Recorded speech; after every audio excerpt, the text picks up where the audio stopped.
খাওয়া দাওয়া, বিড়াল, কেক কাটা, শপিং, নিজেকে প্যাম্পার সব কিছু নিয়ে থাকছে আজকের vlog. Hello everyone, welcome back to my channel. It's me Arfa from Arfa's lifestyle. Last 2 মাসে যা যা করেছি তাই এই ভ্লগে দেখানোর চেষ্টা করব। পরীক্ষা প্লাস অসুস্থতার কারণে ভ্লগ করা হয়নি রেগুলার। এখন থেকে ট্রাই করব রেগুলার ভ্লগ দেওয়ার। এটা হচ্ছে কোনো এক শুক্রবার আমরা ফ্যামিলি সবাই মিলে লাঞ্চ করতে গেছিলাম। ওয়েস্টিনে বাই ওয়ান গেট টু একটা অফার চলতেছিল, তো আমরা ভাবলাম যে কেন না অফারটা অ্যাভেল করা যাক। তো আমরা কোনো সুযোগ মিস না করে চলে গেছি ওয়েস্টিনে। এখানে ছিল বিভিন্ন রকমের খাবার প্লাস অনেক সুন্দর একটা সুইমিং পুল, যেখানে কিছু পিকচার্স ক্লিক করে আমরা নিচে এসে সবাই মিলে লাঞ্চ করছি।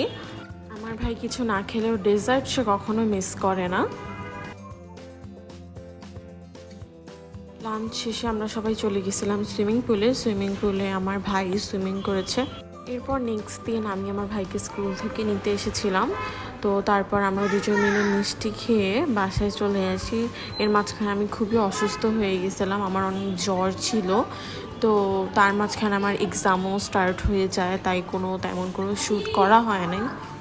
ডেইলি বেসিসে যে খাওয়া দাওয়া প্লাস নাস্তা এগুলাই দেখানোর ট্রাই করেছি। নিজের একটু খেয়াল রাখার কারণে অসুস্থতা তাড়াতাড়ি শেষ হয়ে যায়। এরপরেই শুরু হয় পড়াশোনা। সারা বছর না পড়ে পরীক্ষার আগের দিন পড়তে হয়, এটা তো অ্যাজ অলওয়েজ সবারই নিয়ম। এরপর দেখলাম আমি একটা সিরাম অর্ডার দিয়েছিলাম, সেটা চলে আসছে, কিন্তু সিরামটা ট্রাই করা হয়নি। এরপর আমরা ওয়াফেল অর্ডার দিয়ে খাই। আপের ওয়াফেল জাস্ট বেস্ট। নেক্সট দিন তারপরের দিন আমার ফিজিক্স এক্সামও ছিল। তারপরও আমার বোন বিড়াল নিয়ে আসবে দেখে আমি ওর বাসায় চলে গেছিলাম। ওর বাসায় যেয়ে দেখি ওই নাই। তারপর আমি একা একা বড়বড় করতেছিলাম আর পড়তেছিলাম। এরপর কিছুক্ষণ পরে ও বিড়াল নিয়ে আসছে। আমার বিড়াল অনেক পছন্দ, আর পার্সিয়ান তো খুবই পছন্দ, আর শ্যালভি তো খুবই সুন্দর। ও একটা ছোট্ট জাস্ট 1 মাসের একটা বাবু ছিল। সবাই অবশ্যই মাশাআল্লাহ বলবেন। ও অনেক কিউট ছিল আর অনেক অ্যাক্টিভ ছিল। সাধারণত পার্সিয়ানরা খালি ঘুমায়, কিন্তু ও খেলাধুলা অনেক পছন্দ করে। ওকে একটু আদর করলেও কোলের ভিতরে ঘুমায়, এটা হচ্ছে ওর বেস্ট পার্ট। এরপর দেখলাম আমার বোন আমার জন্য পপকর্ন নিয়ে আসছে। এরপর পপকর্ন খেতে খেতে পড়া শুরু করে দিয়েছিলাম, কারণ আমার নেক্সট দিন ফিজিক্স এক্সাম ছিল। ফিজিক্স এক্সাম থাক যাই থাক, শ্যালভি মাস্ট, ওকে দেখতেই হবে, তাই চলে আসছিলাম। খাওয়া দাওয়া শেষ করে পড়া শেষ করে এরপর একটু রূপচর্চা করা শুরু করছি। রূপচর্চা আসলে করাই হয় না, কারণ পরীক্ষা সব কিছু মিলে এত ব্যস্ত থাকা হয়। এটা একটা নতুন ফেস প্যাক ট্রাই করছি, আমি সবার সাথে শেয়ার করব। খুবই ভালো ছিল ফেস প্যাকটা। এরপর শ্যালভির সাথে কিছুক্ষণ দুষ্টামি করার পর নেক্সট দিন আমার বোন আমাদেরকে বাসায় দিয়ে আসে। তারপরের দিন আমার আম্মুর বার্থডে ছিল। সো আমার বাবা বিড়াল পছন্দ করে না, তাও আমার বোন শ্যালভিকে নিয়ে আসছে, আমার বাবা বাসায় ডাকতে দিছে। আমার বোনরা একটা কেক নিয়ে আসে আম্মুর জন্য। আমার আম্মুর আর আমার বোনের সেম দিনে বার্থডে ছিল। আমিও একটা বাইরে থেকে কেক অর্ডার দিই, একটা পেজের থেকে। কেকটা খুবই মজা ছিল। এই ফুলগুলো আম্মুর বার্থডেতে বাবা আম্মুর জন্য এনেছিল। ফুল আমার অনেক পছন্দ, তো আমি ফুলগুলোকে ভাবলাম যে এগুলাকে নষ্ট হয়ে যাবে যদি এরকম র্যাপিং করা থাকে, তাই ফুলগুলোর সাথে কিছু ছবি তুলে আমি ফুলগুলোকে আস্তে র্যাপিং পেপার থেকে বের করে একটা জারের ভিতর পানি দিয়ে সেটা একটু ফুড কালার দিছি, যাতে একটু দেখতে সুন্দর লাগে। এরপর এক এক করে ফ্রেশ ফুলগুলোকে ওইটার ভিতর সাজাইছি। ফুলগুলো সাজানোর পর খুবই সুন্দর লাগতেছিল দেখতে, আর আমার তো লাল গোলাপ খুবই পছন্দ। এরপরে আমরা আমাদের নতুন বাসায় ছাদে চলে গেছিলাম। সেখানে খুবই বাতাস ছিল, আর ওই দিন বৃষ্টিও পড়ছে, শিলা বৃষ্টি। এরপর আমার মামিরা আসছিল, আমরা ফুচকা খেয়ে রাতে রিক্সা একটু ঘুরছি। দেন ফ্রাইডেতে আবার আমার কাজিন আসছিল, তো ওকে নিয়ে আমার বোন দেশের বাইরে যাবে দেখে ওর জন্য কিছু শপিং করা লাগতো। তো সেগুলোর জন্য আমরা নানাদার দেন হোপ মার্কেটে চলে গেছিলাম, কারণ ওখানে অনেক কম প্রাইসে খুবই ভালো ভালো জামা পাওয়া যায়, যেগুলো ট্যুরের জন্য বেস্ট। এরপর আমরা ওয়াফেল খেয়ে আমিও একটা জামা নিয়ে নিয়েছিলাম। হোপ মার্কেটে দাম কম থাকার কারণে অনেক সময় ডিফেক্টেড প্রোডাক্ট ওরা সেল করে, তো এটা একটু দেখে শুনে ভালোভাবে নেওয়া উচিত। আমার কোনো জামা কেনারই প্ল্যান ছিল না, তারপরও আমি একটা জামা পছন্দ হয়েছে সেটা কিনছি। বাট বাসায় এসে দেখি সেটা আমার একটু টাইট হয়। পরের দিন চেঞ্জ করতে নিয়ে গেছিলাম, বাট ওদের সাইজ অ্যাভেলেবেল ছিল না। আর পরে ওইটা নিয়ে আসছি। এরপর আমার বোনের এই টপসটা পছন্দ হয়, যেটা ওর একটু লুজ ছিল। এত বার্গেনিং করছি, তারপরও ওইটা আমাদেরকে 500-তে দেয় না, 600-তে দিছে। এরপর ওইটা নিয়ে অনেক রাত হয়ে গেছিলো, তাই বাসায় চলে আসছিলাম। এর আগে যাওয়ার আগে আমার বোন ইলিশ পোলাও রান্না করছিল, যেটা খুবই মজা হয়েছিল। অনেকদিন ইলিশ পোলাও খাই না, তো খেতে খুবই মজা লাগতেছিল। খাওয়া দাওয়া শেষ করে অনেক টায়ার্ড থাকার কারণে আমরা ঘুমিয়ে যাই। নেক্সট দিন আমরা আবার 3 বোন মিলে শপিংয়ে চলে যাই। গাড়িতে যাচ্ছিলাম, হঠাৎ করে আমাদের চোখে পড়লো হাওয়াই মিঠাই। অনেকদিন হাওয়াই মিঠাই খাই না, আর এটার দামও, সব কিছুর দাম যেভাবে বাড়ছে এটার দামও বাড়ছে। এটা এখন 20 টাকা করে, আগে যেটা 10 টাকা করে ছিল। এরপর আমরা ওইটা খাওয়া শেষ করে পুলিশ প্লাজায় চলে যাই। আমাদের পুলিশ প্লাজা থেকে আবার যমুনায় যাওয়ার প্ল্যান ছিল, তাই আমরা দেরি না করে যেই সবগুলোতে আমাদের যাওয়ার কথা ছিল সেখানেই চলে যাই। সেখানে যাওয়ার পর আমরা কিছু ড্রেস পছন্দ করি ওর জন্য, যেগুলো ও একটা একটা করে ট্রায়াল দিয়ে দেখতেছিল, আর আমি এখানে মিরর সেলফি নিচ্ছিলাম। এরপর আমরা সেগুলো দেখা শেষ করে ও একটা ড্রেস কিনে এরপর আমরা কিছু ব্যাগের দোকানে গিয়েছিলাম, যেখানে অনেক সুন্দর সুন্দর কিছু স্টোনের ব্যাগ ছিল, আমার অনেক পছন্দ হয়েছিল। আমি ইচ্ছা করে আমার সাথে কোনো টাকা পয়সা নিয়ে যাইনি, কারণ টাকা পয়সা নিয়ে বের হইলে আমাদের তুফালতু জিনিস কেনা হয়। এরপর আমরা সেখান থেকে 3 জনের জন্য 3টা চানাচুর মাখা নিই। খুবই ভালো ছিল চানাচুর মাখাগুলা। ফিউচার পার্কে গিয়ে আমরা প্রথমে আর্টিসনে চলে যাই। আর্টিসনে আমার বোন দুলাভাইয়ের জন্য কিছু টি শার্ট, নিজের জন্য কিছু শার্ট নিয়েছে। এরপর আমরা চলে যাই আড়ংয়ে। ইয়ার এন্ড সেল চলতেছিল 70%, তো অনেক ভিড় ছিল আড়ংয়ে। সেলে যেসব জিনিসপত্র ছিল সেগুলো খুবই বাজে কোয়ালিটির ছিল, এই জন্য ওইখান থেকে কিছুই নেওয়া হয়নি। এরপর অনেকদিন ধরেই মিস্টার DIY যেতে চাচ্ছিলাম। ওইখানে নাকি অনেক কিউট কিউট স্টাফ পাওয়া যায় কম প্রাইসে, তো ওইখানে যেয়ে দেখলাম কিছু কিছু জিনিস পছন্দ হয়েছিল, বাট মনে হচ্ছিল যে এখন এগুলোর কোনো দরকার নেই, তাই ওইগুলো না নিয়ে আমরা চলে যাই মিরপুর 1-এ।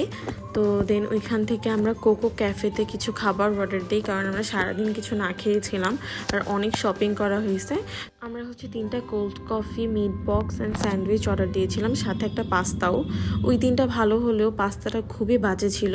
এরপর মিরপুর 1-এর রাস্তার পাশে কিছু বো ক্লিপ, দেন কিছু ফ্লাওয়ার ক্লিপ সেল করতেছিল, যেগুলো আমার খুবই পছন্দ হয়েছে, তাই আমি 2-3টা ফ্লাওয়ার ক্লিপ নিয়েছি। আর আমার কাচের চুড়ি খুবই পছন্দ, বাট আমার বাসায় অনেক কাচের চুড়ি ছিল, তাই আর আমি এক্সট্রা করে নিইনি। মিরপুর 1-এর সনি সিনেমা হলের ঠিক অপোজিটে অনেক স্ট্রিট ফুড আছে, যেখানে momo, meat box, different type of waffles, বিভিন্ন ধরনের স্ট্রিট ফুড পাওয়া যায়, যেগুলো খুবই মজা ছিল। আমি এর আগে ট্রাই করছি, বাট ওই দিন ট্রাই করার আসলে টাইম হয়ে ওঠে না। সেখান থেকে সব শপিং শেষ করে বাসায় চলে এসেছিলাম। এরপর সব ক্লিপসগুলো বের করে একটা ছবি তুলেছি। ওই দিন খুবই টায়ার্ড থাকার কারণে এরপর আমরা সবাই ঘুমায় যাই। নেক্সট দিন চলে যাই আবার যমুনা ফিউচার পার্কে। ওই দিন দুলাভাই শপিং করতে যাই। আমার ভাইকেও নিয়ে গিয়েছিলাম, কারণ ও বাসায় বসে অনেক বোর হচ্ছিল, আর ওরও একটা জুতা কেনার কথা ছিল, তো দুলাভাই ওকে বার্থডেতে একটা নাইকের শুজ গিফট করে। যেখানেই যাই আমি ব্যাগ দেখি শুধু, কারণ ব্যাগ ইদানিং আমার খুবই পছন্দ হচ্ছে। যমুনা ফিউচার পার্কে বন্ধের দিনে গেলে খুবই ভিড় থাকে, আর তার থেকেও বড় কথা যমুনা ফিউচার পার্ক হচ্ছে এমন একটা জায়গা যেখান থেকে ঢুকলে আর বের হওয়ার জায়গা খুঁজে পাওয়া যায় না, আর দোকান খুঁজতে খুঁজতে তো জীবন শেষ হয়ে যায়। দুলাভাই কিছু শার্ট ট্রায়াল দিয়ে সেগুলো নিয়ে নেয়। এরপর আমরা চলে যাই আমার ভাইয়ের জুতা কিনতে। ও তো জুতা দেখে খুব পাগল হয়ে গেছে যে কোনটা রেখে কোনটা নেবে, নিজেই কনফিউজ। এরপর আমরা ওর জন্য একটা পছন্দ করেছি, ওর পছন্দ হয়েছে আরেকটা। তারপর আমরা 2টাই দেখেছি, কিন্তু 2টাই পরে আর নেওয়া হয়নি। দেন আমরা শু না নিয়েই চলে যাই উপরের ফুড কোর্টে। ফুড কোর্ট মোটামুটি খালিই ছিল, আর সেখানে বিভিন্ন রকমের খাবারের দোকান ছিল। এরপর আমরা আমাদের ফেভারিট BFCতে চলে যাই। সেখান থেকে আমরা আমাদের জন্য best burger, French fry, Coke etcetera order দিই। BFCর বেস্ট বার্গার সবসময়ের মতোই ওদেরটা খুবই মজা আর খুবই জুসি ছিল, ভালো ছিল ওই দিনেরটা। দেন আমরা ফাওয়াজের জন্য অন্য একটা দোকান থেকে একটা নাইকের এয়ার জর্ডান নিয়ে আমরা চলে গেছিলাম বাসার উদ্দেশ্যে, কারণ অনেক রাত হয়ে গেছিল। সে খুবই খুশি তার জুতা পেয়ে, তাই আমার সাথে একটু ঢং করতেছিল। এর পরের দিন বাসায় এসে সকালবেলা আমি এগুলো দিয়ে আমার ব্রেকফাস্ট শেষ করি। ব্রেকফাস্ট শেষ করে চলে গেছিলাম প্র্যাকটিক্যাল এক্সাম দিতে। এক্সাম শেষ করে তাড়াহুড়া করে বাসায় এসে রেডি হয়ে চলে গেছিলাম পার্লারে, আম্বার স্টুডিওতে গিয়েছিলাম।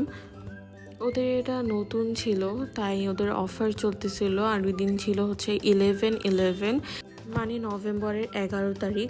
তো ওই দিন হচ্ছে প্রায় সব দোকানে এই 11/11 সেল চলে। তো আমি সেখান থেকে ওদের একটা প্যাকেজ নিয়ে নিই, যেখানে হেয়ার স্পা, পেডিমেনি প্লাস ফেসিয়াল ছিল। আমি সেটা করাতে করাতে আমার বোন হেয়ার বোটক্স করায়, যেটা ও ট্যুরের আগে করাতে চেয়েছিল, তো সেটা ও করাইছে। ওর বোটক্স করতে করতে আমার প্রায় সব কাজই শেষ হয়ে গেছিলো। লাস্টে শুধু হেয়ার ব্লো ড্রাই করা বাকি ছিল, সেটাই আপু করে দিচ্ছিল। ওদের সার্ভিস খুবই ভালো ছিল, নতুন অনুযায়ী খুবই ভালো। আর ওর অনেক ভালো প্রোডাক্ট দিয়ে facial, hair spa and hair botox করায়। ওরা মেইনলি হেয়ারের জন্যই ফেমাস। ওই দিন বাসায় এসে আর কোনো শ্যুট করা হয় না। এর পরের দিন আমার চাচা চাচি আসে ঢাকাতে, তারপর তাদেরকে নিয়ে হচ্ছে চিলক্সে যাই। সেখানে ওয়াফেল সেল করতেছিল, তো ভাবলাম ট্রাই করে দেখি। খুব বেশি ভালো ছিল না, বাট খারাপও ছিল না। ওয়াফেল আপেরটা বেস্ট লাগে আমার কাছে। খুব বেশি ভালো না লাগলেও আমার ভাই দুইজন খুবই এনজয় করে ওয়াফেল। এরপর আমরা হচ্ছে আরও ফিশ টর্টস, বার্গার অর্ডার দিয়েছিলাম। বাকিগুলো বাসায় পার্সেল নিয়ে গিয়েছিলাম। দিন আবার ছিল আমার ভাইয়ের বার্থডে, তো আমার বোন একটা কেক নিয়ে আসছিল, আর আমাদের ব্যাংক থেকে একটা কেক পাঠানো হয়, তো দুইটাই আমরা কাটছি। খুবই মজা ছিল কেক দুইটাই। আমার বোন যে কেকটা আনছে সেটা হচ্ছে ভাগ্যকুলে নতুন একটা কেক শপ ওপেন হয়েছে, সেটার কেক ভালোই লাগছে, খারাপ না মোটামুটি। মিস্টার বেকার আজওয়ার থেকে দেখলাম ওখানে একটু কম প্রাইস, আপনারাও ট্রাই করে দেখতে পারেন। এর পরের দিন হচ্ছে আমি চিজ বল বানাইছি আলু দিয়ে। এটা মেইনলি চিকেন দিয়ে করতে হয়, বাট পটেটোটাও ভালোই লাগে, আমার কাছে খারাপ লাগেনি। তো এটার রেসিপি যদি চান তাহলে আমি শেয়ার করে দিব। মেইনলি এটা ভালো লাগে শুধুই মাত্র চিজের জন্য। যাদের চিজ পছন্দ তাদের এটা খুবই ভালো লাগবে, কিন্তু যাদের চিজ পছন্দ না তারা এটা অ্যাভয়েড করলেই ভালো। দেন আমি আমার লাস্ট এক্সাম দিয়ে চলে যাই আমার বোনের বাসায়, যে আমরা পিৎজা খাই। রাতে শালভিকে নিয়ে আমরা সবাই মিলে স্ত্রী 2 মুভিটা দেখি।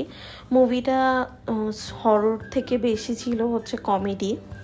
পরের দিন হচ্ছে আম্মু বাবা বাংলাদেশে চলে আসবে, আর আমার বোনও থাইল্যান্ড চলে যাবে। ফার্স্ট টাইমের ওর কিছু শপিং বাকি ছিল, তো সেই জন্য আমরা চলে যাই পিঙ্ক সিটিতে। সেখানে খুবই মজার একটা ফুচকা খাই। ওদের ফুচকাটা বেস্ট, আমি সবাইকে বলবো খাওয়ার জন্য। ওদের 100 টাকা করে 1 plate phuchka, but worth it. এরপর বাদাম ভাজা লাচ্ছি খেয়ে বাসায় চলে আসি। ব্লগটা অনেক বড় হয়ে যাওয়ার কারণে এখানেই শেষ করতেছি। তো ব্লগটা যদি ভালো লেগে থাকে অবশ্যই সাবস্ক্রাইব করে পাশে থাকবেন।